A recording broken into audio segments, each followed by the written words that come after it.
Bismillah.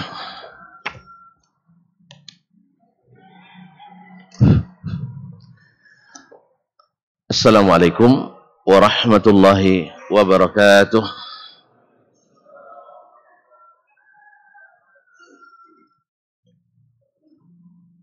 Innal hamdalillah nahmaduhu wa nasta'inuhu wa nastahdi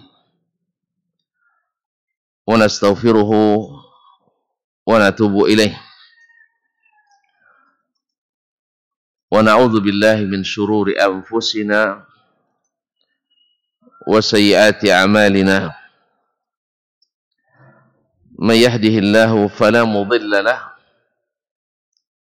wa may yudlil fala hadiya lahu. Asyhadu an la ilaha illallah wahdahu la syarika lah wa asyhadu anna Muhammadan abduhu wa rasuluh la nabiyya ba'dah. Ya ayyuhalladzina amanu taqullaha haqqa tuqatih wa la tamutunna illa wa antum muslimun. Ya ayyuhan nas ittaqu rabbakum alladhi khalaqakum min nafsin wahidah wa khalaqa minha zawjaha wa batha minhuma rijalan katsiran wa nisaa wattaqullaha alladhi tasaaluna bihi wal arham innallaha kana 'alaykum raqiba.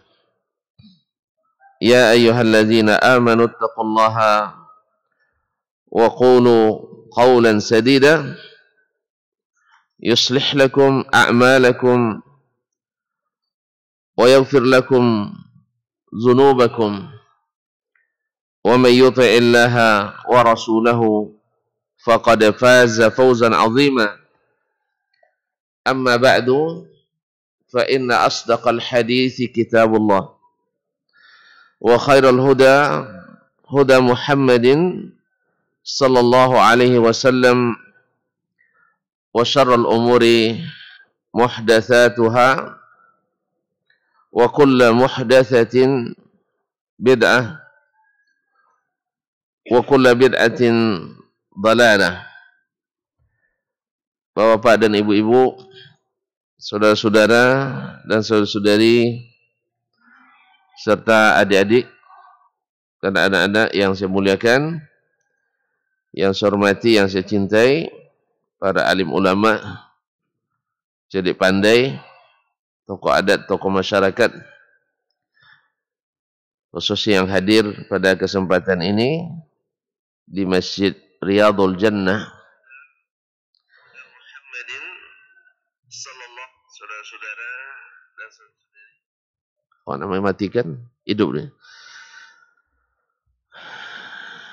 Ataupun yang mendengarkan melalui Radio Rabbani 91,1 FM atau yang mengikuti melalui live streaming di Kampar Mengaji dan lain-lainnya yang bekerja sama dimanapun berada. Pada kesempatan yang berbahagia ini di subuh yang mudah-mudahan menjadi penyebab bercahayanya jalan kita nanti menuju surga, kita datang dengan izin Allah Subhanahu wa taala, dengan taufik dan hidayahnya serta rahmat, nikmat dan karunia-Nya. Kalau bukan karena Allah yang gerakkan, kalau bukan karena Allah yang berikan taufik, kita tidak bisa. Alhamdulillah, kita termasuk yang terpilih. Dan banyak sekali yang tidak mendapatkan bagian yang besar ini. Mudah-mudahan kita dijadikan Allah Subhanahu wa taala sentiasa menyukuri nikmat ini. Sehingga kita berharap semakin banyak nikmat kita dapat dan bersyukur kita kepadanya, Allah balas dengan nikmat yang berlipat-lipat. La in syakartum la azidannakum. Bila kalian syukuri, akan aku tambah. Khususnya nikmat iman, nikmat Islam, yang untuk itulah kita sentiasa menghidupkannya, mengasahnya, memurnikannya dengan majelis-majelis zikir dan ilmu seperti ini. Kepada Allah kita berharap mudah-mudahan ditunjukkan yang hak itu hak dan dikuatkan mengikutinya, dan ditunjukkan pula lawan dari yang hak itu sebagai lawan yang hak dan dikuatkan kita menjauhinya. Masyaallah kiram dirahmati Allah, salawat dan salam kepada baginda Rasulullah sallallahu alaihi wasallam yang kita hari ini dalam silsilah mengaji yaitu tentang mencintai sunnah Rasulullah sallallahu alaihi wasallam. Mudah-mudahan jalinan cinta kita ini diterima oleh Allah tabaraka wa taala dan terbukti benar adanya di saat kita berjumpa dengan baginda Rasulullah sallallahu alaihi wasallam. Kaum muslimin dan muslimat, al-hadirin wal hadirat, wal mustami'in wal mustami'at, wal musyahidin wal musyahidat yang dirahmati Allah. Di antara kesempurnaan cinta kita kepada Nabi alaihi salatu wassalam dan kepada sunnahnya adalah ridha dengan hukum dan keputusannya. Apapun yang dikatakan dan diputuskannya. Sebab itu adalah tanda kesempurnaan iman kita kepadanya. Allah berfirman, "Fala wa rabbika la yu'minun hatta yuhakkimuka fima syajara bainahum. Thumma la yajidu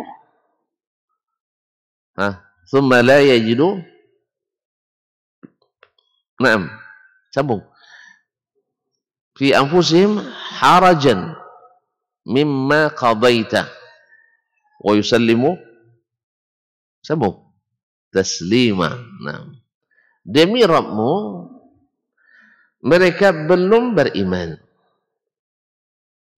sampai mereka bertahkim kepadamu, yaitu meminta keputusan hukum kepadamu. Kemudian la yajidu fi anfusihim harajan mimma qadaita. Setelah mereka mengadukan hukumnya, kadang orang mengadu tapi tidak terima kadang kan? Nah, ini mereka tidak sedikit pun merasa sempit atau tidak puas dengan apa yang engkau putuskan. Artinya, putusan Nabi itu membuat dia puas sepuas-puasnya. Ridha serida-ridanya. Tidak ada rasa sempit, jengkel, dan tidak menerima. Wa yusallimu taslima, dan mereka menyerah sepenuhnya.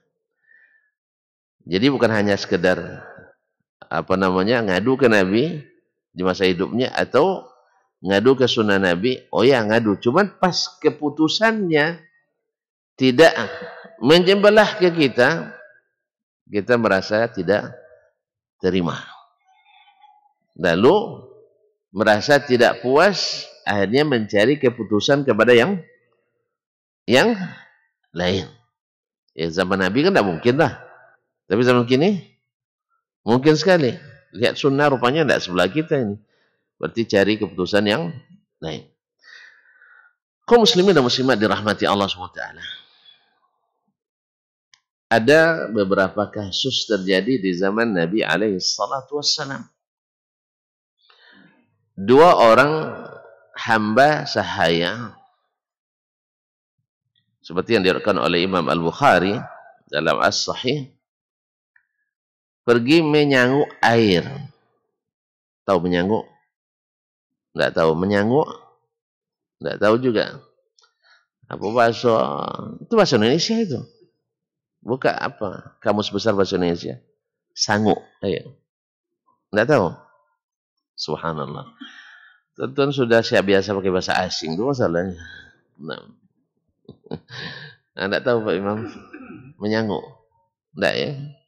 Cari aja lah nanti ya. Yaitu mencari apa? Ngambil air. Ke telaga. Atau ke tempat sumber air. Tahu, enggak tahu. Sekarang tuh pakai keran aja, itu masalahnya. Tinggal mutar keran tuh. Nah. Dulu orang pakai menyanguk air di sumur. Ulurkan tali, nanti diangkat tuh namanya menyanguk. Enggak tahu juga. Hah? Menyawuk. Ah, bolehlah menyawuk. Beda lahjah. Ini logat mana asli? Hah? Ah, Bukit Tinggi ya. Pada kedakeknya kan. Jadi menyanguk, menyawuk. Ah, tahu. Alah, dah nampak. Hah? Antum bahasanya apa? Menimba. Menimba itu bahasanya umum. Pakai gayung menimba juga. Tapi kalau pakai tali menimba juga kan. Tapi kalau menyanguk khusus pakai lebih khusus. Taib. Lebih spesifik bahasanya. Hafalkan itu, jangan lupa lagi. Soalnya menurut ahli bahasa, 1/4 bahasa setiap hari lenyap dari permukaan bumi. Jangan sampai bahasa Melayu ini sampai hilang pula ya. Tak akan hilang. Sambung. Tak akan hilang. Hah? Melayu di muka bumi. Hafalkan itu. Tentu saja dengan cara memelihara bahasanya. Ulang kembali ya. Menyanguk. Menyawuk. Taib. Nah, ini logatnya beda. Nah. Nanti tolong di murojaah ke Kamus Besar Bahasa Indonesia. Kalau tidak ketemu, tambahkan. Kalau tidak ketemu, tambahkan. Iya, tapi saya yakin ada itu. Kalau tidak berarti terlupa atau orang masukkan. Nah. Ma'asyarul kiram dirahmati Allah SWT. Pergi dua orang Buddha ini menyanguk air. Biar hafal, saya ulang-ulang. Ngambil air. Dah apa sebabnya? Berkelahi dia. Berkelahi. Nah, berkelahi. Yang budak Ansar memanggil orang-orang Ansar. Ya lal Ansar. Wahai kaum Ansar, tolong saya. Yang muhajirin pun, yang muhajir tadi, yang budak orang muhajir manggil ya lal muhajirin. Wahai orang-orang muhajirin. Tentu bertata tangan lah. Yang dari Ansor datang, yang dari muhajirin datang. Hampir mereka saling lempar sandal dan sepatu juga. Gara-gara panggilan tadi. Panggilan muhajirin wal ansar. Ma'asyarul kiram. Sampailah beritanya ke Rasulullah SAW dan Rasul bergegas datang. Datanglah Nabi SAW. Lalu Nabi katakan, ada'wal jahiliyati wa ana baina azhurikum. Apakah kalian nak menghidupkan slogan-slogan yel-yel jahiliyah padahal saya masih hidup di antara kalian? Allah. Kaum muslimin dan muslimat dirahmati Allah. Saya bertanya sekarang, gelar Al-Muhajirin adanya di masa jahiliyah atau di masa Islam? Di masa Islam. Gelar Al-Ansar adanya masa jahiliyah atau di masa Islam? Yang kuat suaranya, jangan lemah-lemah begitulah. Harus pria punya selera. Nah, ma'asyiral kiram dirahmati Allah SWT. Al-Muhajirin gelar yang disanjung oleh Allah Subhanahu wa taala. Al-Ansar gelar yang dipuji-puji oleh Allah Tabaraka wa taala, iya kan? Betul apa enggak? Nah. Dan gelar ini disahkan dan legitimasi oleh syariat. Ini Muhajirin, ini Ansar. Tidak ada masalah. Gelar mulia mana? Kita tidak dapat gelar itu. Antum dari kalangan Ansar apa Muhajirin? Tidak ada dua-duanya kan? Kesian. Kenapa lambat lahir? Hah? Terus antum nak protes? Tidak kan? Tidak. Kan harus ridho dengan apa yang Allah berikan. Wa rabbuka yakhluqu ma yasha'u yakhtar. Rabbmu yang menciptakan dan memilih apa yang dikehendaki. Kalau sempat kita jadi orang Mekah dulu, saya khawatir kita masuk. Kalau sempat kita ahli Mekah dulu, saya takut kita masuk. Hah? Iya, pastilah memang kalau hidup sebelum Nabi datang, pasti kita jahiliyah awalnya. Tapi ketika Nabi datang, astagfirullahaladzim, itulah sunnah jadi munafik ke Mekah ke Madinah dan di awal dakwah. Takut kita jadi pengikut Abu Jahal waktu itu. Oleh sebab itu beruntunglah antum jadi orang jalan uka. Ya, untung. Karena itu Allah berikan pada siapa yang dikehendaki dan diberikan ini kepada kita. Sebab ada seorang sahabat disebutkan oleh salah seorang tabi'in kepada muridnya di kalangan tabi'in, beruntung nianlah tuan-tuan dapat bertemu dengan Rasulullah SAW, bisa kemana-mana bersama Rasulullah SAW, berjihad dengan Rasulullah SAW, solat di belakang Nabi SAW.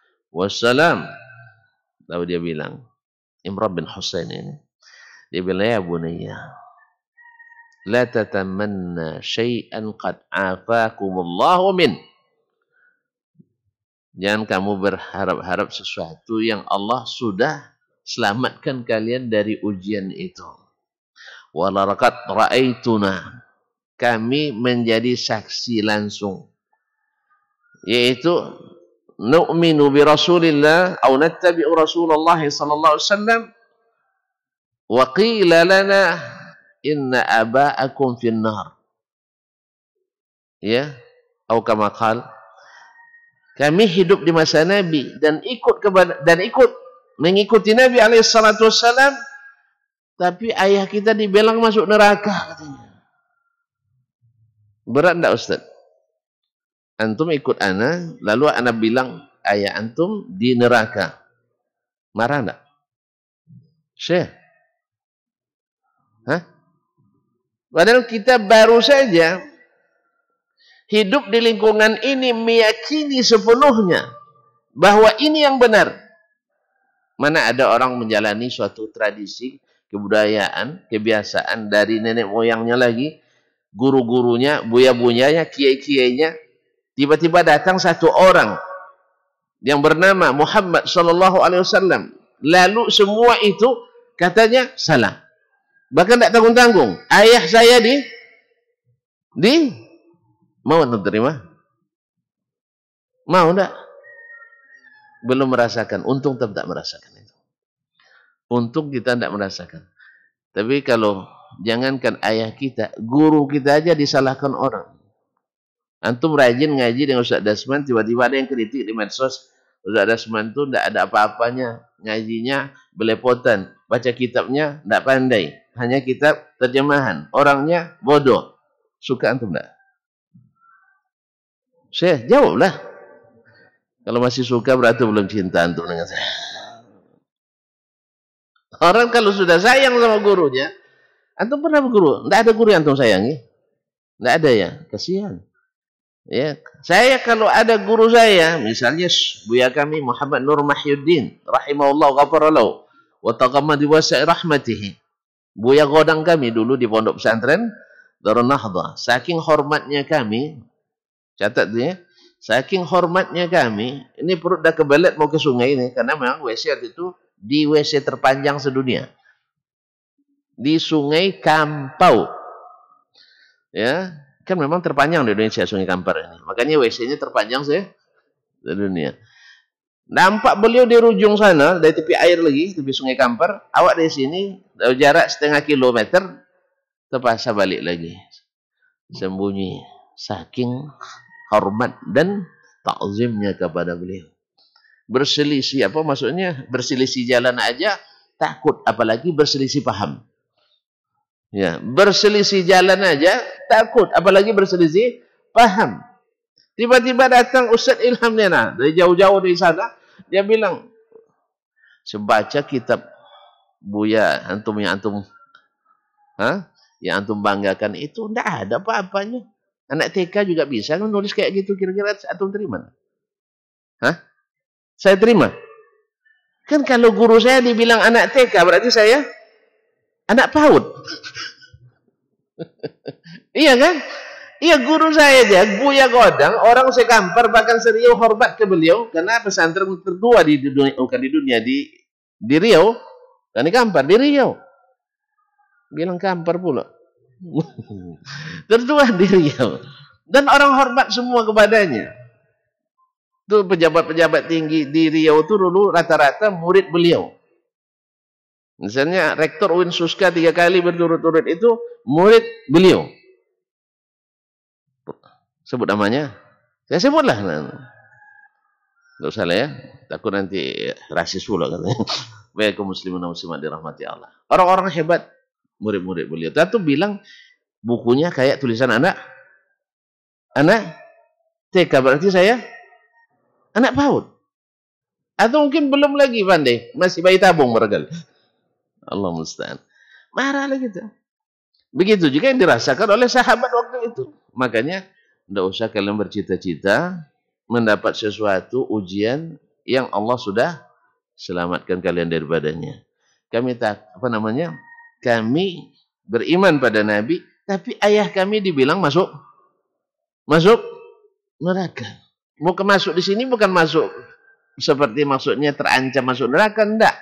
Pasti karena musyrik dan kekal. Kita aja sekarang diingatkan jangan ikut golongan-golongan sesat. Gitu ya. Bukan luar biasa. Disesatkan seperti itu luar biasa. Ya, apalagi di zaman-zaman fitnah hari ini akan datang fitnah-fitnah besar lagi. Kerjanya nyesat-nyesatkan orang. Padahal hanya baca muqaddimah fa innu kulla bid'atin dhalalah. Ini hadis Nabi atau bukan? Hadis Nabi atau bukan? Hadis Nabi pun enggak. Baik. Kan Nabi yang mengatakan kulla bid'atin dhalalah, bukan kita yang mengatakan. Kalau andai Nabi tidak mengatakan itu, kita tidak katakan. Dan mukaddimah ini selalu dibaca oleh Nabi SAW. Tapi kalau sudah ada yang baca mukaddimah seperti itu, ini pasti ngeri nih kalau sudah fa inna kulla bid'atin dhalalah. Ngeri. Itu baru dhalalah yang belum pasti masuk neraka. Hanya potensi masuk neraka. Tapi luar biasa, ngerinya kita. Bahkan menjadi alat penetrasi membuat fitnah-fitnah di mana-mana. Kalau dengar, apa cirinya nanti orang yang suka nyesat-nyesatkan itu, dengar aja. Kalau mulai nanti, innal hamdalillah. Atau hati-hati itu. Itu hati. Subhanallah. Orang menyampaikan, mengikuti Nabi dalam ceramah saja sudah diwanti-wanti. Hati-hati. Subhanallah. Kalau sempat hadir di zaman Nabi, kira-kira gimana ini? Maka itu antum bersyukurlah tidak jadi Ustaz, bersyukurlah tidak jadi sahabat. Karena kalau sempat dengan semangat beragama seperti kita sekarang, hidupnya masa itu, entahlah. Ya. Kita berbiasa dengan suatu kebiasaan, lalu datang kepada kita hadis Nabi yang bercanggah dengan kebiasaan itu. Nah, bisa nggak dengan sukarela kita katakan sami'na wa ata'na?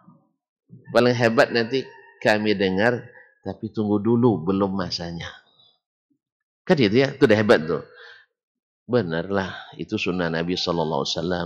Tapi kan kita harus menjaga ukhuwah dulu.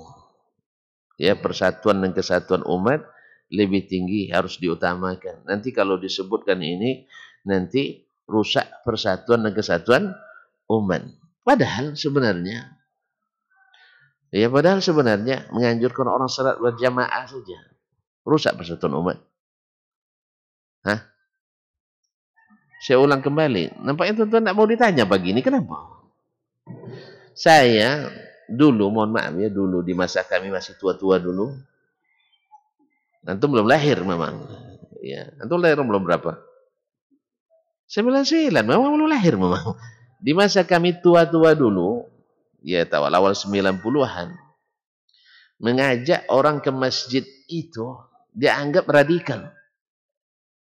Tidak tahu antum kan? Ya belum lahir memang, gimana tidak tahu? Ya. Ya kalau aslinya dalam tanda petik memaksa orang ke masjid, dia enggak radikal itu. Maksa orang pakai jilbab bisa dikeluarkan dari sekolah. Ada kasus nasional dulu. Anak gadis pakai jilbab ke SMA dikeluarkan. Masya Allah, tabarakallah, kaum muslimin muslimat dirahmati Allah. Ya, tidak terima mereka. Dengan alasan apa? Ini pemikiran keras. Rupanya setelah rajin ke masjid tambah lembut hati orang ini rupanya. Ya kan? Tambah rajin sholat ke masjid tambah lembut. Bukan tambah keras. Tapi orang ketakutan waktu itu. Masyaallah kiram dirahmati Allah SWT. Kembali ke kisah tadi. Nabi SAW mengatakan ada'wal jahiliyati wa ana baina azhurikum.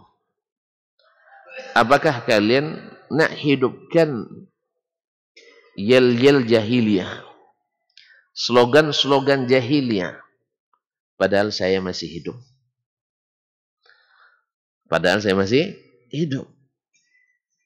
Apa yel jahiliyah? Satu bilang wahai kaum muhajirin, satu bilang wahai kaum ansar, sampai mereka tidak berkelahi, nak lempar-lemparan. Datang Nabi alaihissalatu wassalam. Tadi saya bilang, panggilan ansar, panggilan terpuji atau panggilan buruk? Terpuji. Kalangan muhajirin terpuji apa terburuk? Tercela. Terpuji. Wassabiquna al-awwalun minal muhajirin wal ansar walladzina ittaba'um bi ihsan radhiyallahu anhu wa radu'an. Orang-orang yang pertama-tama dan dahulu masuk Islam dan yang mengikuti mereka dengan baik, Allah ridha pada mereka dan mereka ridha pada Allah, sampai akhir ayat. Ma'asyiral kiram dirahmati Allah. Kok bisa disebut oleh Nabi sebagai dakwal jahiliyah? Sebagai panggilan-panggilan jahiliyah. Kenapa?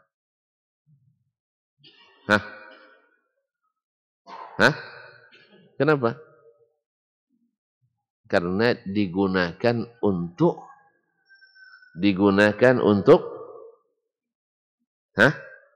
fanatisme jahiliyah. Jadi rasis dia. Sebab sudah mengotak-ngotakkan dengan muhajirin dan ansar. Sehingga gara-gara saya orang muhajirin harus melawan orang ansar. Jahiliyah enggak? Gara-gara saya jemaah Riyadul Jannah ngaji dengan Ustaz Dasman, saya harus bermusuhan dengan masjid. Apa yang mirip dengan Riyadul Jannah? Misalnya, Miftahul Jannah misalnya. Gara-gara ngaji dengan Ustaz Abdurrahman. Jahiliyah enggak? Jahiliyah? Jawablah. Kalau enggak bilang enggak, biar kita diskusikan. Nah, jahiliyah. Karena patokannya adalah Masjid Miftahul Jannah dan Masjid Riyadul Jannah.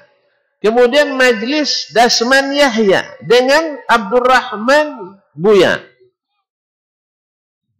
Jahiliyah jadinya. Jelas Ustaz? Jelas? Enggak, kalau udah jelas saya tambah contohnya. Jadi muhajirin panggilan indah. Bahkan mereka di barisan pertama ahli surga. Selalu Allah dahulukan sebutan muhajirin daripada ansar. Karena memang perjuangan mereka lebih berat dibanding orang ansar. Tadilah katakannya, kami beriman ke Muhammad, Sayyiduna Muhammad sallallahu alaihi wasallam, tapi dibilang ayah saya di neraka, bukan ustadz saya, bukan buya saya, bukan tetangga saya, bukan orang seormas dengan saya, bukan orang yang sekampung dengan saya, tapi adalah ayah dan ibu saya. Nah, orang kita nak ngikuti orang yang menyesatkan orang tua kita. Coba bayangkan. Kita harus beriman pada orang yang menyesatkan keluarga kita, menyesatkan nenek moyang kita, menyesatkan tradisi dan adat istiadat yang telah kita tumbuh di atasnya. Berat tak? Berat. Makanya hati-hati, jangan sesat-sesatkan orang. Tak? Nah, menyesatkan orang. Iya. Jangan sesat-sesatkan. Tapi menyebut bahwasanya umat ini akan terbelah kepada, ayo sambung, umat ini akan terpecah menjadi 73. Semuanya sesat katanya. Yang benar ya Syekh. Kulluha finnar. Semuanya di neraka. Illa wahida, kecuali satu. Boleh enggak ini? Boleh enggak? Boleh enggak ini disampaikan ibu-ibu? Enggak boleh ya? Tapi biarin aja lah. Nah, daripada orang tersinggung, nanti biarin aja lah. Nak masuk surga, masuk neraka, lepas aja lah. Menurut keyakinan masing-masing. Boleh? Hah? Boleh? Tuan-tuan? Boleh enggak? Enggak boleh. Kita untuk menjadi warga negara yang baik. Betul kan? Antum enggak mau jadi warga negara yang baik? Enggak mau? Mau. Alhamdulillah. Selalu diingatkan dengan Pancasila. Satu. Ayo. Enggak apa lagi antum? Ketuhanan yang Maha Esa. 2. Kemanusiaan dan adil, yang adil dan beradab. 3. Persatuan Indonesia. 4. Kerakyatan dipimpin oleh hikmat. Masya Allah, alhamdulillah. Orang Riyadul Jannah, alhamdulillah, masih setia dengan NKRI. Ya, yang kelima belum tadi ya Ustaz. Kelima, keadilan sosial bagi seluruh rakyat Indonesia. Alhamdulillah di sini aman nampaknya. Di sini aman nampaknya. Tidak ada radikal di sini. Pancasila masih hafal. Cuma saya tidak tahu Undang-Undang 45 masih hafal pun tidak ya. Nah. Kita diingatkan ini dengan terus. Kenapa? Supaya tidak ada yang menyimpang. Betul kan? Diingatkan terus. Wa dzakir fa inna dzikra tanfa'ul mu'minin. Sebab potensi untuk masuk neraka itu lebih mudah dari mana yang mudah, masuk surga atau masuk neraka? Hah? Ya ibu-ibu, mana yang senang, masuk neraka atau masuk surga? Bukan menyenangkan, senang jalannya, mudah jalannya. Mana yang mudah? Lebih mudah masuk neraka. Nabi yang bilang, huffatil jannatu bil makarih. Surga itu jalan menujunya ditaburi oleh hal-hal yang tidak kita senangi. Salah satunya adalah harus beriman pada Nabi. Padahal Nabi bilang ayah kita di dalam neraka. Nabi harus sampaikan itu. Karena memang antara ahlul jannah wa ahlun nar harus dibedakan jalannya. Tidak boleh dicampur-campur. Bisa campur-campur? Tidak. Makanya ketika di masa jahiliyah dulu, bukan, di masa awal dakwah dulu, Nabi ditawari oleh orang-orang jahiliyah yang tak mau menerima dakwah Islam. Dia bilang, ya Muhammad sallallahu alaihi wasallam, daripada kita, karena mereka menuduh Nabi yang mengacau. Padahal mereka yang selalu mengganggu Nabi, ya kan? Saya nak nanya ke tuan-tuan, Nabi selama dakwahnya pernah nak membubarkan kajian jahiliyah? Pernah? Kan perkumpulan orang-orang ada kan selalu? Ada Nabi bubarkan? Tidak ada. Tapi yang tertuduh siapa? Nabi alaihissalatu wassalam. Nabi menyampaikan saja tidak dibenarkan oleh mereka. Tapi yang tertuduh mengacau siapa? Nabi sallallahu alaihi wasallam. Nabi mengajarkannya dengan santun, tak ada pemaksaan. Tapi yang tertuduh keras siapa? Nabi juga. La ikraha fid din. Nah, Nabi tak pernah memulai memerangi. Bahkan selalu diperangi. Nabi tak membalas. Karena belum ada izin dari Allah. Iya kan? Bahkan ketika Umar masuk Islam, kan Allah kuatkan Islam dengan masuknya Umar. Sampai sahabat mengatakan, kami bisa mengangkat kepala sejak masuk Islamnya Umar radhiyallahu ta'ala anhu. Bahkan Umar tawarkan, kenapa kita tidak melawan? Sampai Umar dengan terkesan memaksakan, ya Rasulullah, alasna ala haq? Bukankah kita di atas kebenaran? Benar. Bukankah engkau Rasulullah? Betul, saya Rasulullah. Bukankah engkau ditolong Allah? Benar, saya tolong Allah. Kenapa kita terima aja begini pangku tangan, katanya? Kapan kita angkat senjata? Tidak. Kata Nabi SAW, belum ada izin. Belum ada izin. Ya, sekarang sabar aja dulu sampai Allah izinkan. Padahal mereka diserang terus. Tapi yang tertuduh Nabi alaihissalatu wassalam dengan berbagai tuduhannya. Nabi alaihissalatu wassalam tertuduh. Nah, segala sesuatu, segala jalan mereka tempuh untuk memalingkan dakwah Rasulullah SAW. Karena memang mereka yang pegang kekuasaan pada masa itu. Akhirnya mereka mencoba untuk menawarkan satu konsep yang dianggap oleh sekarang sebagai konsep tatanan dunia baru. Padahal adalah tatanan jahiliyah lama. Bukan tatanan dunia baru, tetapi tatanan jahiliyah lama.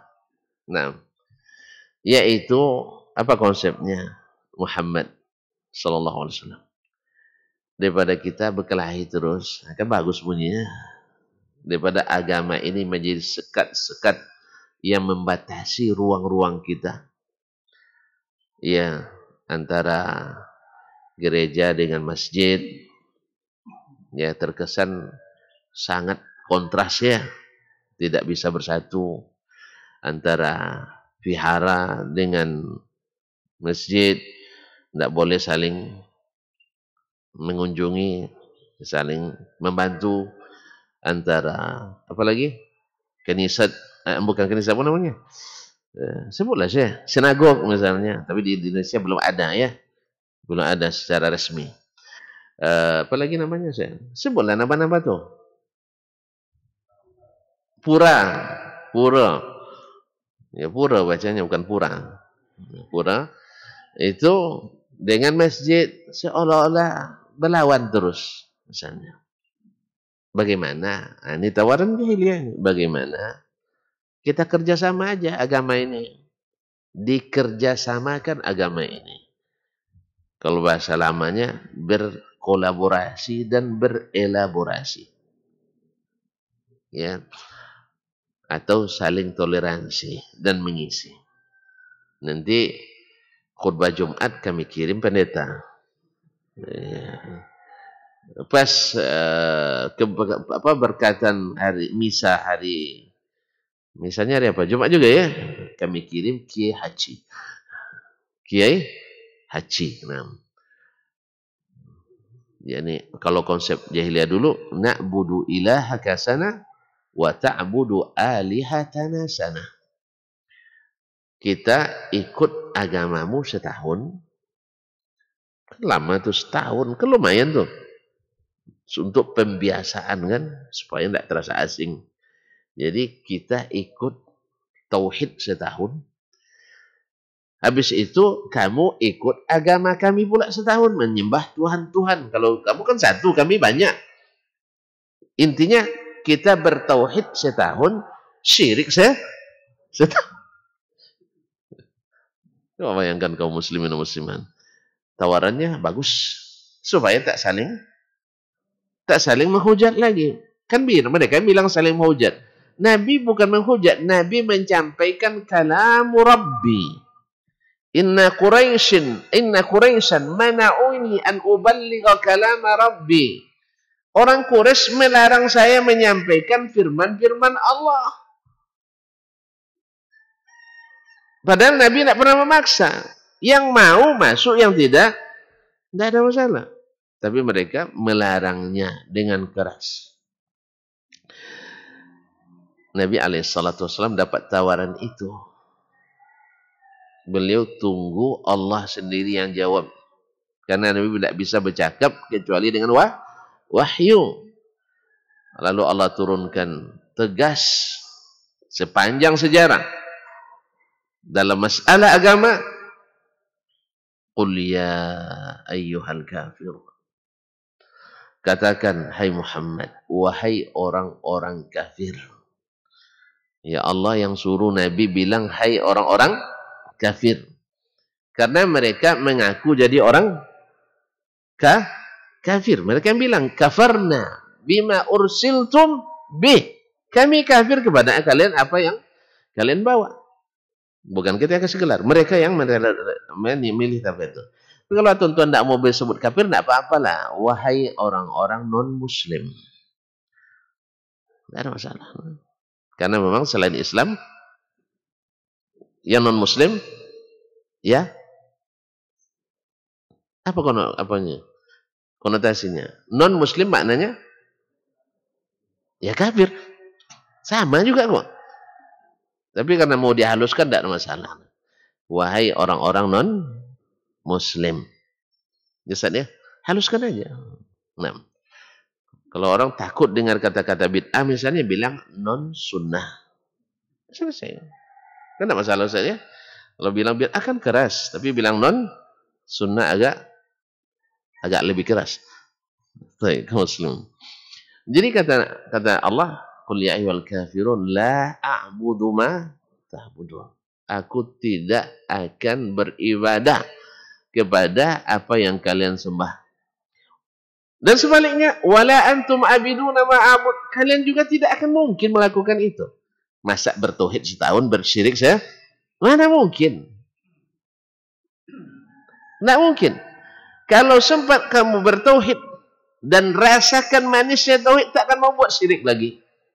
Sebagaimana kamu kalau sudah terlibat syirik, tak akan bisa memurnikan tauhid. Menyatukan minyak dengan air.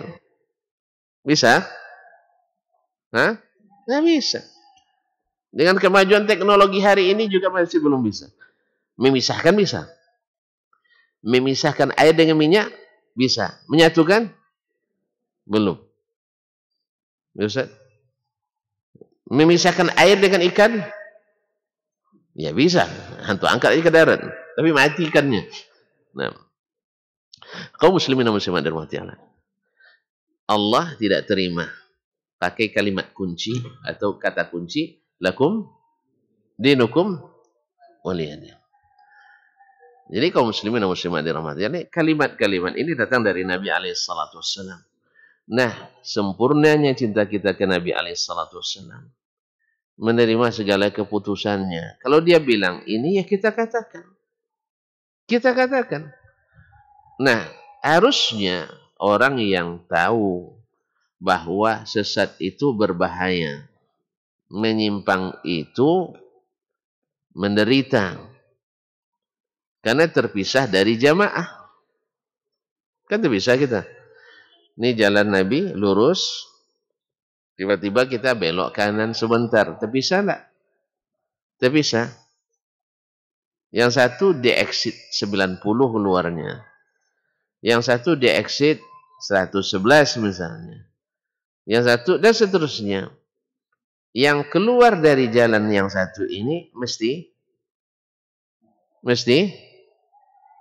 saya ulang lagi, mesti terpisah.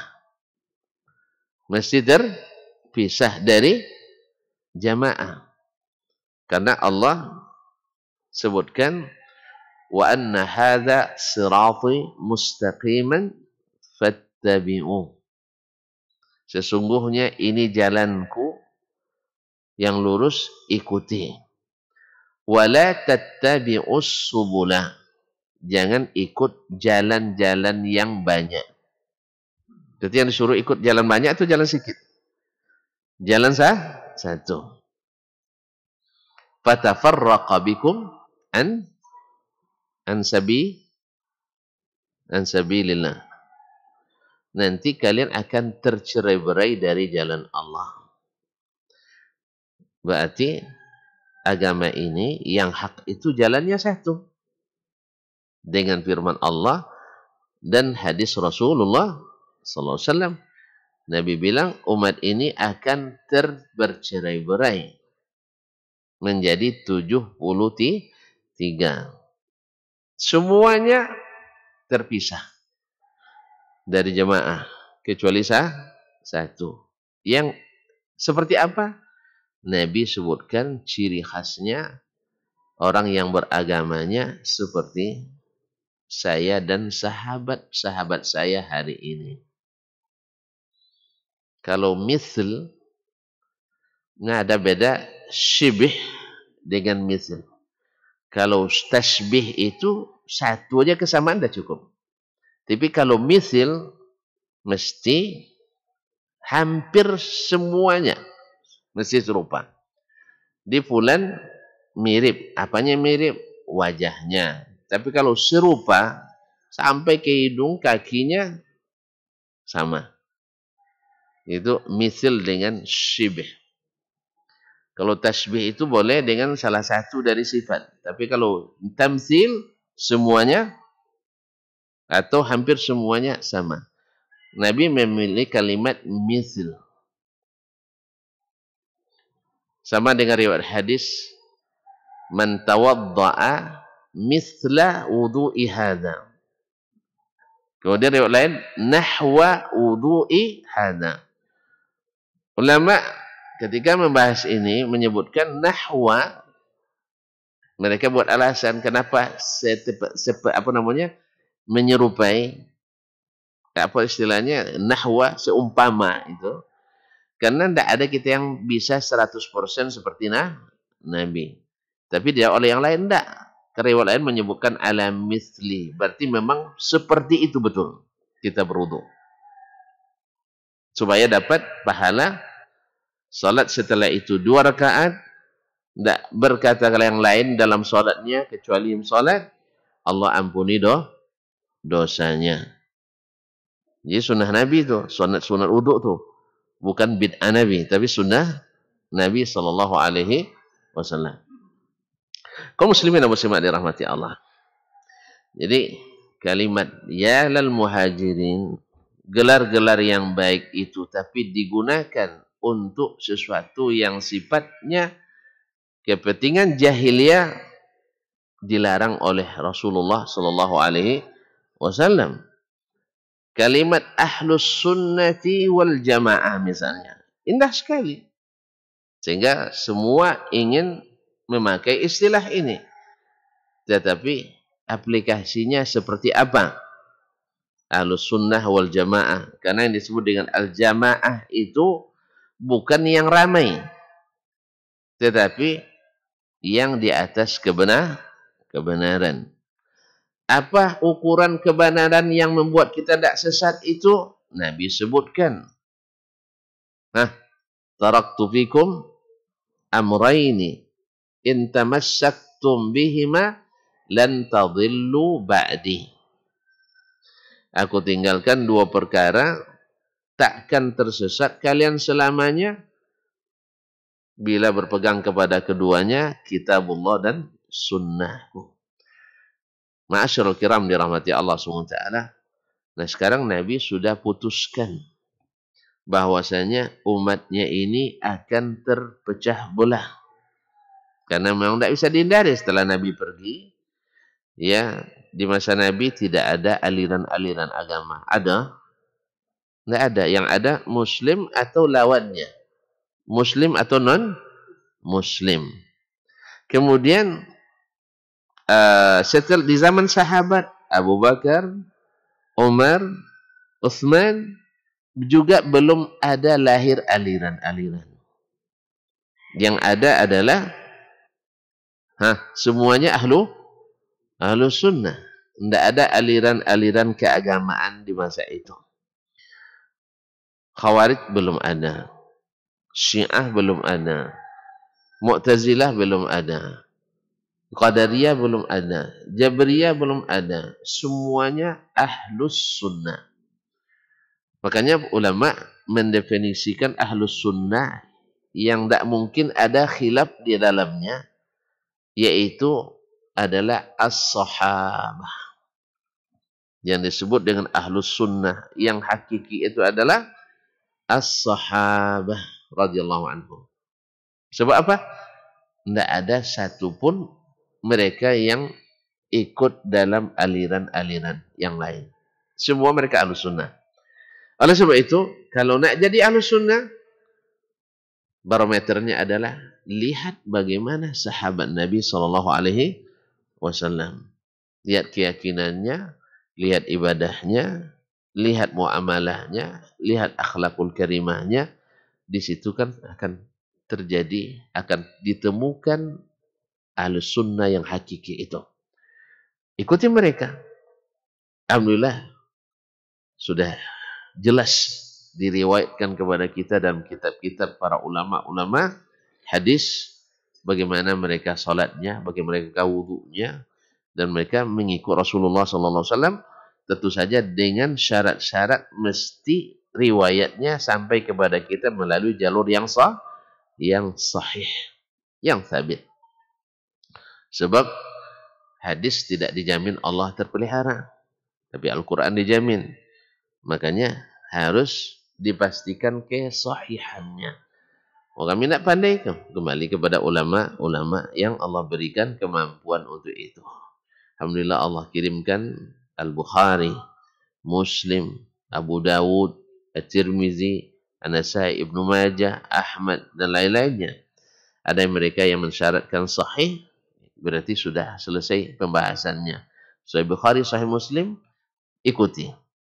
Dan tidak paham, alhamdulillah Allah utus pula para fuqaha, para ulama, baik yang mempunyai mazhab maupun yang tidak mempunyai mazhab. Yang punya mazhab seperti yang 4, Abu Hanifah, Malik, Asy-Syafi'i, dan Ahmad.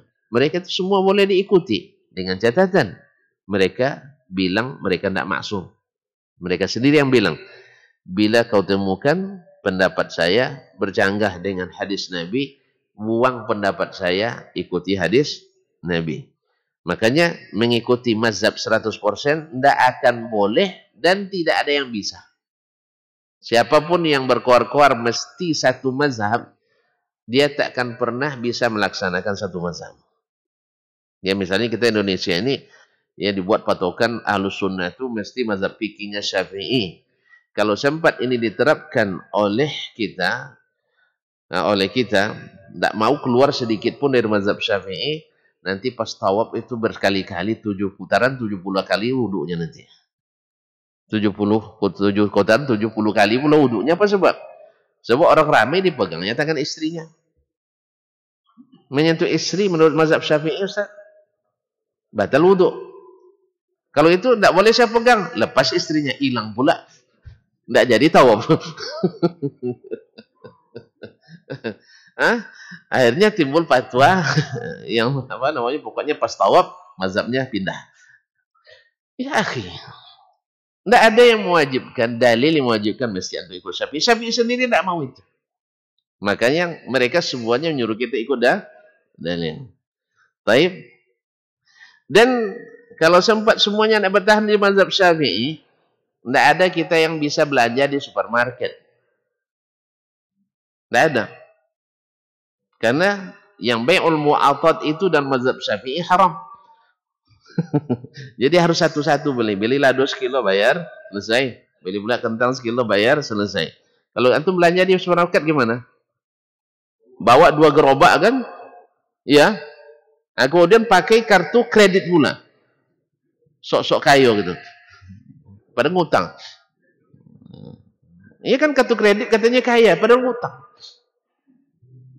Harusnya kartu debit. Kartu debit baru gengsi gitu. Apa Pak? Debit apa kredit? Debit Bu. Ah, ya. Debit tuh uangnya memang ada, tapi kredit ngutang dulu. Jelas? Itu tidak sah menurut mazhab Imam Syafi'i. Oleh sebab itu tidak usah dipersempit yang luas itu. Sunnah Nabi itu luas, lebih luas dari mazhab. Ustaz ya, bukan berarti anti mazhab, jangan salah paham. Ini kadang begini nanti disukan anti mazhab.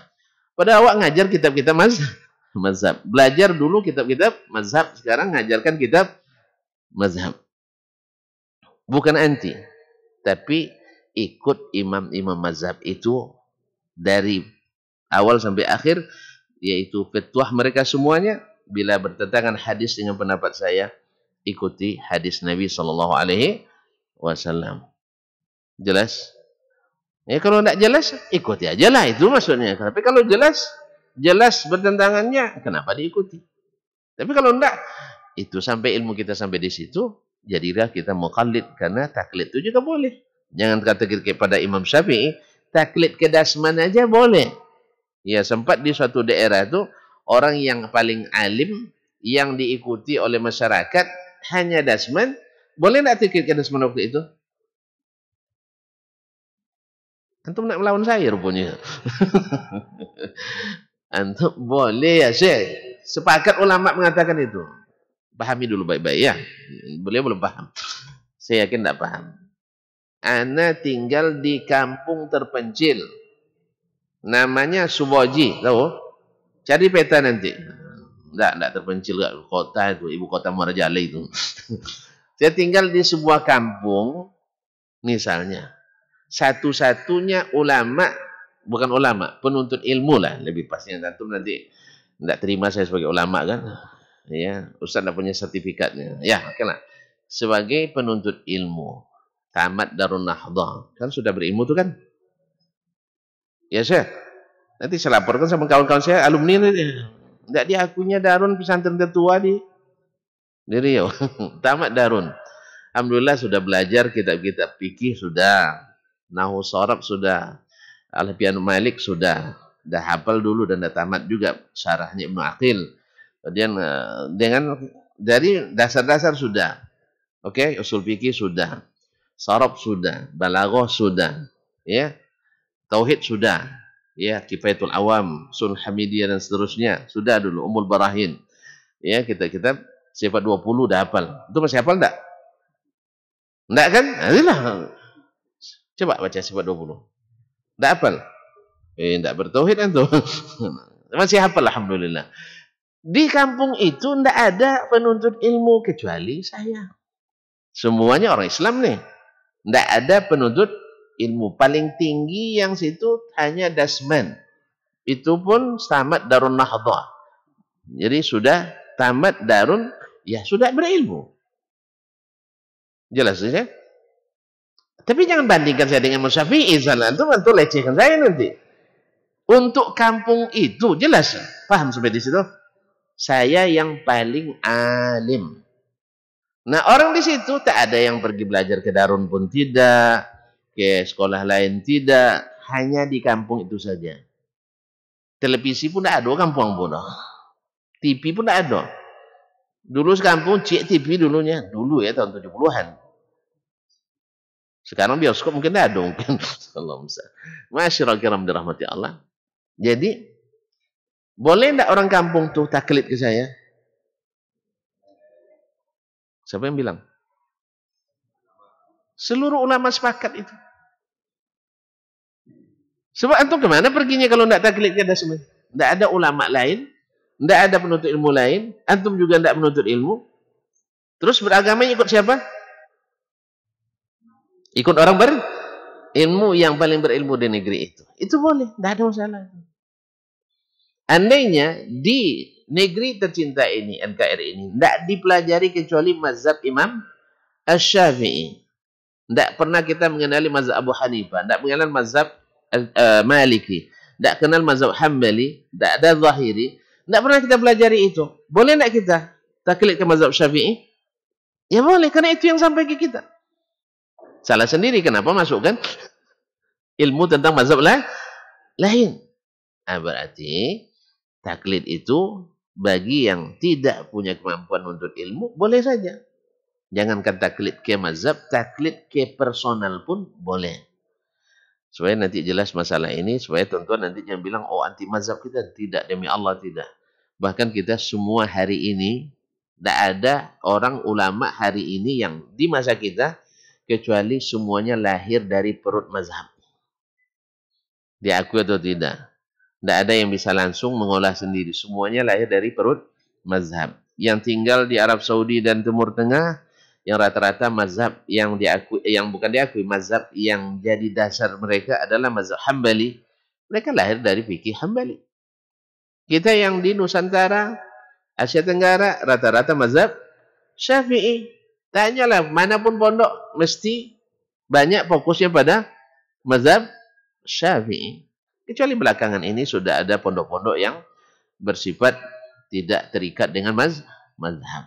Bisa saja misalnya di tahun ini dia baca kitab mazhab Syafi'i, tahun depan di mazhab Maliki. Karena mungkin meramu kurikulum dengan perbandingan mazhab. Tergantung apa sasaran yang nak dicapai. Intinya, ikhwani fillah, bahwasanya bermazhab dibolehkan. Anti mazhab tidak boleh. Tapi fanatis mazhab lebih tidak boleh. Karena apa? Seluruh imam mazhab anti dengan fanatis mazhab mereka. Seluruh imam itu, Abu Hanifah, Malik, Asy-Syafi'i. Yang ketiga, tak satu pun orang yang pro fanatis mazhab 100% bisa menjalankan mazhabnya. Abu Hanifah, mazhab Hanafi tak mampu melakukannya. Tidak bisa konsisten. Mesti akan ada ini. Oleh sebab itu, tidak usah dipersempit yang luas. Karena sunnah itu lebih luas dari mazhab. Karena tidak ada satu mazhab pun yang 100% benarnya. Ya, tidak ada satu mazhab pun yang mewakili umat Islam seluruhnya, tidak.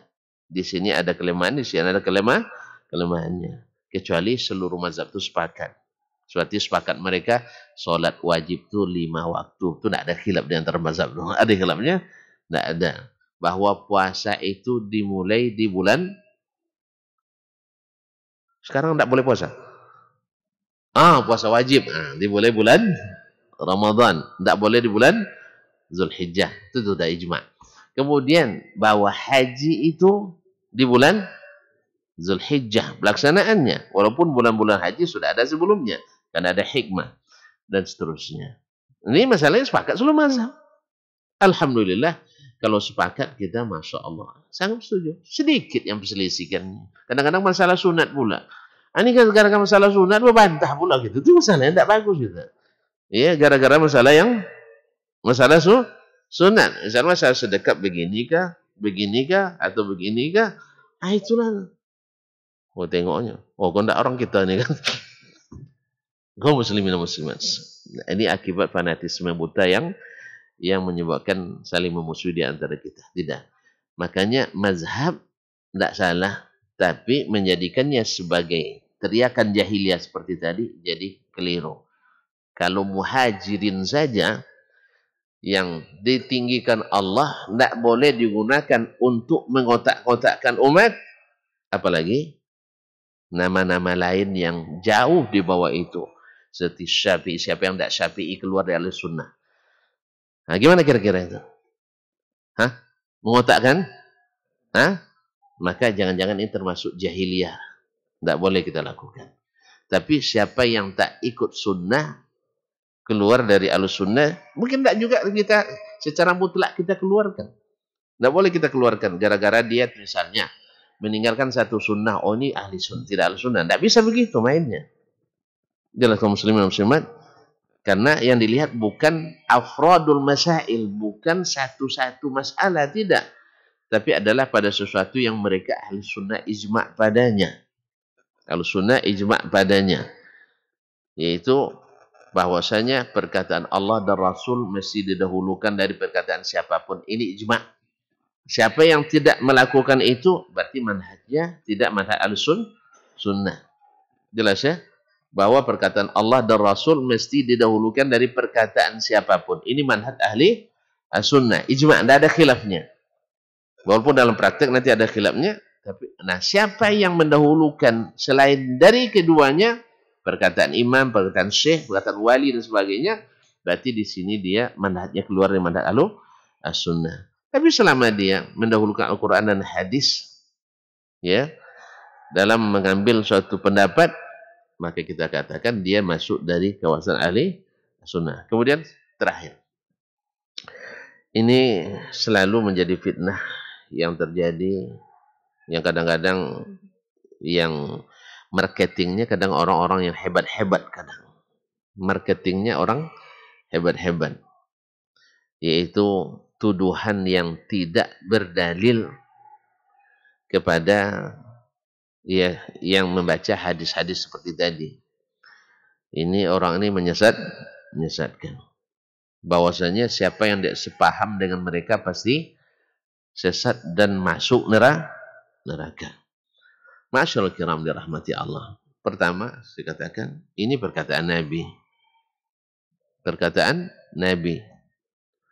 Dan Nabi mengatakan siapa yang diberi ilmu lalu dia simpan, tidak disampaikan, apalagi di masa ya bercampurnya hak dengan batil, yang sunnah dengan bid'ah, yang benar dengan salah, susah dibedakan, lalu kita simpan, maka Nabi katakan akan dikekang mulutnya dengan neraka nanti. Yang kedua, tujuan dari menyampaikan hadis-hadis seperti ini bukan menghukumi orang ini kalau tidak sekajian dengan saya masuk neraka. Bahwa kalau tak semasjid dengan saya mesti ahli dhalalah. Bukan itu. Yang ketiga, justru yang harus kita fokuskan adalah mencari mana yang satu itu. Karena sahabat ketika disampaikan hadis ini, dia tidak menyebutkan ya Rasulullah, tolong tunjukkan yang 72 itu seperti apa. Nah, sahabat tidak nanya itu. Masalahnya apa? Ya nanti timbul gurur kita. Oh ternyata kita rupanya yang benar itu ya. Yang lain tidak. Tapi mereka nanya ya Rasulullah, mana golongan yang selamat itu? Lalu ditanya, Nabi bilang, humul jamaah. Mereka adalah jamaah. Nanya lagi jamaah yang seperti apa? Dijawab oleh Nabi, man kana ala mithli ma ana alaihi al-yawma wa ashabi. Orang yang beragamanya seperti saya dan sahabat saya hari ini beragama. Kalau gitu, kita lihat lagi. Oh memang sahabat tadi tak ada berpecah. Aliran, tidak ada aliran agama di masa sahabat. Kecuali setelah Utsman syahid, terbunuh oleh orang Khawarij. Jadilah golongan Khawarij, golongan menyimpang pertama yang lahir dalam Islam. Karena mereka lah yang diingatkan benar dengan keras oleh Nabi. Kalau sempat saya bertemu dengan mereka, saya bunuh mereka seperti kaum Ad dan Tsamud. Itu ancaman Nabi SAW. Bahkan Nabi katakan yang memerangi mereka, kalau mati syahid. Jelas? Khawarij lah yang pertama yang membuka pintu kesesatan. Maka wajarlah para ulama hari ini Ahlussunnah, pengikut as-salaf, sangat keras kepada Khawarij. Apa cirinya Khawarij itu? Apa cirinya? Mereka suka mengafirkan orang yang tidak sepaham dengan mereka. Nah, karena kalimat ini banyak orang yang dengan mudah menisbatkan paham ini kepada yang menghidupkan sunnah Nabi hari ini. Mereka kalau tidak sepaham dikafirkannya. Dan ini seperti orang yang mengatakan Ibnu Taimiyah mudah mengkafirkan orang. Syekh Muhammad bin Abdul Wahab suka mengkafirkan orang yang tidak sepaham. Ketahuilah kaum muslimin, setiap ucapan kita akan dipertanggungjawabkan. Oh, ada ulama yang mengatakan, ya, kewajiban kita adalah mengkonfirmasi dan mengklarifikasikan. Karena ulama itu tetap juga manusia. Tak luput dari pengaruh hawa dan nafsu. Ya, tak luput dari hawa dan nafsu. Kadang-kadang mereka tanpa sengaja membuat fitnah. Atau mungkin sengaja juga membuat fitnah. Jangankan hari dulu, hari ini dulu juga banyak yang seperti itu. Mereka yang, ya dalam ilmu hadis kadang-kadang hafiz. Dia seorang hafiz Quran, hafiz hadis Nabi. Tetapi dalam riwayat kadzab, berdusta. Ada. Ulama-ulama Ghulu Syiah, mereka bisa menulis 120 jilid kitab dengan satu judul. Tetapi isinya dusta. Jadi hebat tidak jaminan orang jujur. Hebat tidak jaminan orang jujur. Maka tuduhan seperti ini yang dinisbatkan kepada yang disebut kadang dengan kaum Wahabi, ya karena nama ini juga diisytiharkan oleh orang Syiah bagi yang menegakkan dakwah kembali kepada as-sunnah, khususnya ya di Jazirah Arab dianggaplah sebagai kaum Wahabi, bahkan kadang-kadang lebih bahaya dari Syiah kadang sebagian ungkapannya. Apa sebab? Mengafirkan orang yang tak sepaham dengan mereka. Ini kalimat berbahaya. Berbahaya. Alhamdulillah, Syekh As-San'ani rahimahullah. Tahu San'ani? Tidak tahu ya? Nah, gimana lagi? Tentu tidak belajar. Kalau ada yang memfitnah nanti kena kita ini. Kita tidak tahu gitu. Rata-rata tidak belajar ilmu dari sumbernya. As-San'ani kenal? Penulis Subulus Salam. Subulus Salam kenal? Syarah Bulughul Maram. Tidak kenal juga. Nah, makanya menerima berita ini wajib hati-hati kita. Imam As-San'ani pensyarah kitab atau penulis kitab Subulus Salam Syarah Bulughul Maram. Ini di pondok-pondok pesantren umum dipelajari kitab ini. Ya. Umum dipelajari kitab ini.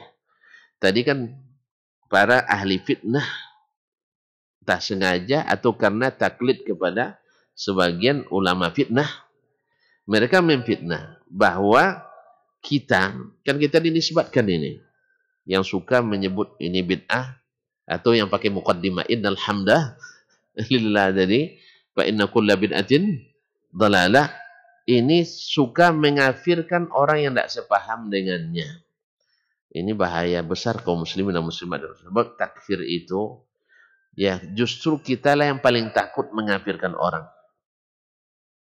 Mengafirkan orang. Sebab siapa yang mengatakan kepada saudaranya, ya kafir. Siapa yang mengatakan, hai kafir kepada saudara muslim, faqad ba'a bihi ahaduhuma, kata Nabi SAW. Kekufuran itu kembali kepada salah satu dari keduanya. Kalau yang ditunjuk tidak kafir, maka orang yang menunjuk yang jadi kafir. Jelas? Maka tidak boleh sembarangan kita. Hai munafik, tidak boleh. Dengan ta'yin. Tapi kalau menyebutkan sifat, menyebutkan bahwa ini sifat orang kafir, ini sifat orang musyrik, ini sifat orang sifat munafik, ya Nabi selalu menyampaikan itu. Kan kita hafalkan sifat orang munafik itu ada 3. Bila bercakap, dusta. Bila berjanji, mungkir. Bila berhutang, bayar. Bila diberi amanah, khianat. Tidak boleh disampaikan ini. Boleh disampaikan? Wajib disampaikan. Supaya kita tidak. Anak itu tiba-tiba ada tetangga kita yang bohong. Woi munafik. Nah, tidak boleh. Jelas ya? Woi munafik. Jangan. Jelas ya? Sifat itu boleh. Atau jangan-jangan antum mungkin saya tersalah. Antum tuduh saya dusta. Ustaz itu munafik. Ustaz itu munafik. Tidak. Karena sudah ta'yin kita, tidak boleh menuduh secara langsung. Jelas tuh? Maka menuduh yang seperti ini fitnah besar yang kadang-kadang dimarketingkan oleh orang-orang hebat tanpa klarifikasi dan ini. Karena memang kita ini lebih semangat untuk menang daripada semangat untuk benar. Semangat untuk menang daripada semangat untuk benar. Nah, ketika membaca hadis ini, maka saya nukil dari orang yang sering dituduh bahwa mengkafirkan orang-orang yang tidak sepaham dengannya. Berkata, qala Syekhul Islam. Berkata Syekhul Islam. Siapa Syekhul Islam? Imam Ibn Taimiyah rahimahullah. Yang selalu dianggap sebagai syekhnya kaum Wahabi, kata mereka. Apa katanya? Faman kaffara thintaini was-sab'ina firqatan kullahum faqad khalafa al-kitab was-sunnah wa ijma' as-sahabati wat-tabi'ina lahum bi ihsan. Siapa yang mengafirkan 72 golongan, kan tadi 73, satu selamat, 72 tersesat. Iya deh ya? Nah, siapa yang mengafirkan 72 golongan itu semuanya faqad khalafal kitab was sunnah. Dia telah menyelisihi Al-Quran dan sunnah Nabi. Wa ijma' as-sahabati, dan ijma'nya para sahabat. Wa tabi'ina lahum bi ihsan, dan siapapun yang mengikuti mereka dengan baik. Berarti Syekhul Islam Ibnu Taimiyah sendiri melarang mengafirkan yang 72 golongan itu semuanya. Sebab Al-Quran dan hadis serta ijma' sahabat tidak mengafirkan mereka. Nah, kalau ada yang menuduh siapa mengikuti Ibnu Taimiyah dan selainnya mengafirkan orang yang tidak sepaham dengannya, tuduhan itu artinya? Saya ulang kembali. Kalau ada yang mengatakan bahwa Ibnu Taimiyah dan siapapun yang mengikuti mereka mengafirkan semua yang tidak sependapat dengannya, berarti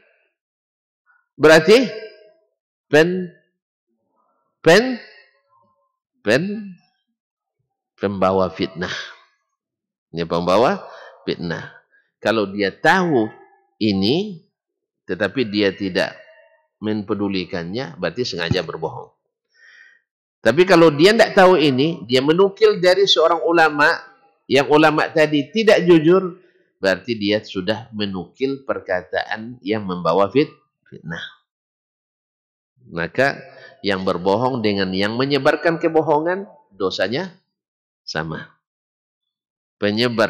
Pelaku kebohongan dan penyebar kebohongan dengan sengaja, dosanya sama. Baik kaum muslimin, walaysa qawluhu, bukanlah perkataannya sintani wa sab'una fil nari wa wahida fil jannah. Perkataan Nabi sallallahu alaihi wasallam 72 golongan masuk neraka, satu yang masuk surga. Ini tidak lebih besar dari firman Allah Ta'ala, innal ladzina ya'kuluna amwalal yatama. Tidak lebih berbahaya dari perkataan Allah. Sesungguhnya orang-orang yang memakan harta-harta anak yatim, zulman, dengan cara yang zalim, innama ya'kuluna fi butunihim nara. Mereka makan api neraka dalam perutnya. Wa sayaslawna sa'ira, mereka akan masuk ke dalam neraka yang menyala-nyala. Ini perkataan Allah. Mana yang lebih parah? Melakukan kesesatan agama atau berbuat maksiat dalam agama? Mana yang lebih parah? Sesat daripada maksiat?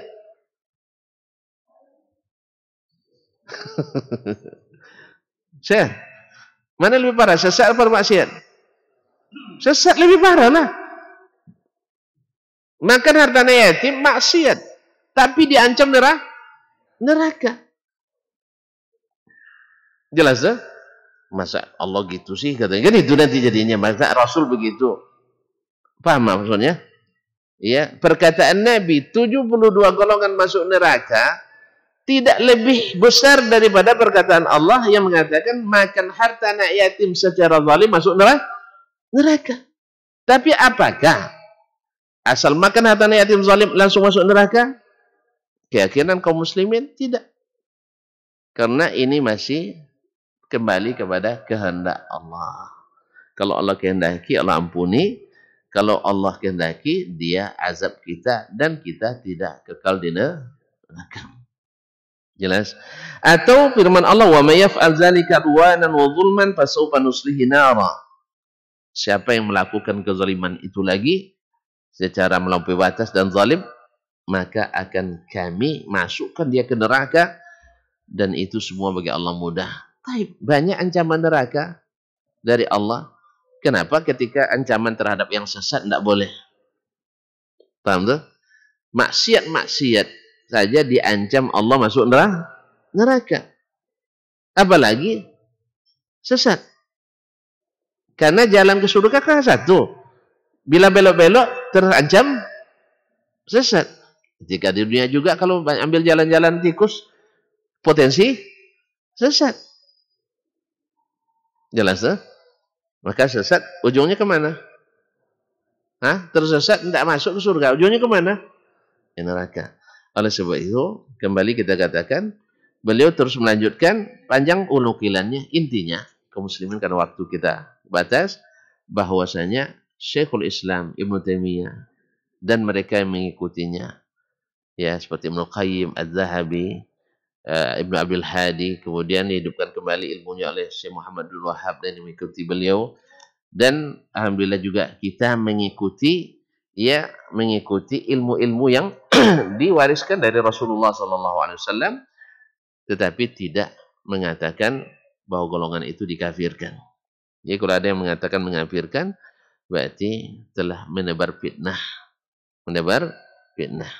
Tapi kalau mengatakan selain satu sesat, itu kata Nabi SAW. Cuman tuan-tuan tidak usah fokus mencari mana-mana yang sesat. Fokuslah mencari mana yang selamat. Maka tanyakan, kalau misalnya nak nikah nanti, atau nak nikah lagi. Anda tahu kan, nak nikah atau nak nikah lagi. Tanyakan, dulu sahabat nikahnya seperti apa? Mulai dari cara melamarnya seperti apa. Terus setelah itu pelaminannya seperti apa. Kemudian belanjanya seperti apa. Kemudian pakai band, artis mana yang diundang dan sebagainya. Mana tahu kan mereka juga ngundang artis ibu kota. Jelas? Nah, kalau sudah klop seperti itu, insya Allah kita seperti masuk yang satu. Salat lagi, kita lihat lagi bagaimana Nabi mengajarkan sahabat salat. Dilihat mulai dari wuduknya, apa zikir yang dibaca, doa yang dibaca, bagaimana masuk masjidnya, bagaimana duduk masuk masjid, apakah langsung duduk atau salat dulu, bagaimana cara berdoanya, bagaimana cara bertawasulnya, bagaimana mereka bertawadhu pada Allah, dan seterusnya sampai selesai. Zikir selesai salat, doa selesai salat, pulang kembali. Nah, kalau mirip dengan mereka, insya Allah kita masuk golongan yang selamat. Nah, ini ustadz besar bikin seperti itu. Ya, biar aja lah ustadz besar itu. Nggak usah diganggu. Karena Abu Bakar dan Umar jauh lebih besar di mata kita daripada ustadz-ustadz yang besar itu. Abu Bakar dan Umar lebih besar. Utsman dan Ali lebih besar. Al-Asyaratul Mubasysyirina bil Jannah lebih besar. Mereka tidak melakukannya. Saya biarlah ikut mereka aja lah. Karena Allah dan Rasulnya jamin mereka golongan yang selamat. Yang lain, syaratnya mengikuti mereka dengan baik. Karena kebenaran itu bukan diukur dengan jumlah yang besar, atau nama yang besar, atau gelar yang besar, atau harta yang besar, atau jabatan yang besar. Tidak. Tapi dilihat bagaimana dalil-dalil yang benar. Wallahu ta'ala alam. Kalau tuan-tuan sudah fokus seperti ini, insya Allah kita beragama ini aman, nyaman, tentram, dan jangan mencari-cari kesalahan orang. Ya, jangan mencari-cari kesalahan orang. Ini kadang memang kita tuh suka pula. Asal tidak mirip sama kita, pasti salah. Jangan. Belum tentu. Tapi mencari tahu diwajibkan memang. Kalau kita ragu, tanyakan. Karena syifa'ul as-su'al. Tapi buat keputusan sendiri, asal tidak sama dengan kita mesti sesat, itu keliru. Sehingga ini yang membuat kadang-kadang orang menebar fitnah. Seperti yang terjadi hari ini, Masya Allah. Orang, Masya Allah, kalau masjid, mau dia hinakan. Tapi kuburan tidak mau menghinakan. Kalau bikin masjid, ya ada kuburan yang nak dipindah, tidak boleh. Lalu kalau bikin lapangan olahraga, boleh pindah kuburan. Tapi untuk masjid tidak boleh. Nah, kadang-kadang orang takzimnya ke masjid lebih hebat daripada takzim ke kuburan, lebih besar kepada masjid. Ada tidak orang yang berani bakar kuburan? Hah? Ada orang berani bakar kuburan? Saya rasa tidak ada dalam sejarah orang bakar kuburan. Tapi bakar masjid, Ustaz, hanya umat Islam yang berani bakar masjid. Nauzubillah. Ini fitnah luar biasa kaum muslimin. Sehingga seolah-olah ya, saya tidak menghukum ini. Maaf kalau saya salah. Seolah-olah takzim kita pada kuburan lebih daripada takzim kepada masjid. Subhanallah, masjid, rumah Allah bukan rumah ustaz, bukan rumah syekh, bukan rumah kiai, rumah Allah. Sanggup antum bakarnya?